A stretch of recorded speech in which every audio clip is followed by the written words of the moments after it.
அன்னைக்கு ஒரு நாள் அப்பா கூட ஒரு ட்ரைனிங் போயிட்டு வரும்போது மதியம் 3 ஆயிடுச்சு. சிறுகுடல் பெருகுடல திங்க ஆரம்பிச்சிருச்சு. கொலை பசி. வெளியூர் வந்திருக்கோமே, 3 மணிக்கு மேல இங்க எங்கடா பிரியாணி கிடைக்கும்னு எங்க அப்பா கேட்க, வெயிட் அ மினிட்னு கூகுள் அண்ணா கிட்ட பிரியாணி கடையை பத்தி விசாரிச்சா, வேர்ல்டு ஃபேமஸ் ஆன நம்ம ஆசிப் பிரியாணி பக்கத்துல 10 நிமிஷம் தான் சொல்லிட்டாரு. பட்டுன்னு வண்டியை பட்டுக்கோட்டைக்குள்ள விட்டுட்டோம். காலையில 11 மணில இருந்து நைட்டு 11 மணி வரைக்கும் பிரியாணி கிடைக்கிற ஒரே ஸ்பாட் நம்ம ஆசிப் பிரியாணி தானே. உள்ள போய் உட்காந்த உடனே ஹாட் அண்ட் ஸ்பைசியா சிக்கன் சூப் ஒன்று வெல்கம் ட்ரிங்கா கொடுத்தாங்க. மெனு கார்டில் 100 ஐட்டம் மேலே இருந்தது. ஆனாலும் நமக்கு பிடிச்ச நாட்டுக்கோழி தொக்கு பிரியாணி, மட்டன் பிரியாணி, செட்டிநாடு காடை மசாலா, மகாராஜா சிக்கன் எல்லாம் ஆர்டர் பண்ணிட்டோம். டேஸ்ட் எல்லாம் வேற லெவலாக இருந்துச்சு. என்னதான் பிரியாணி சாப்பிட்டாலும் கடைசியாக ஒயிட் ரைஸும் ரசமும் இருந்தால் செம்மையாக இருக்குமேனு நினச்சோம். கொண்டு வந்துட்டாங்க.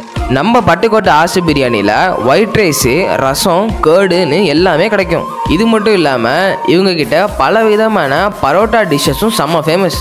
பர்த்டே பார்ட்டி ஆர்டர்ஸ்னு எதுவாக இருந்தாலும் இவங்க கிட்ட டேஸ்ட்டில் காம்ப்ரமைஸ் பண்ணாமல் ரீசனபிள் ரேட்டில் செம்மையாக செஞ்சு தராங்க. நீங்களும் பட்டுக்கோட்டை பக்கம் போனீங்கன்னா மறக்காமல் நம்ம ஆசிப் பிரியாணிக்கு ஒரு விசிட்டை போடுங்க.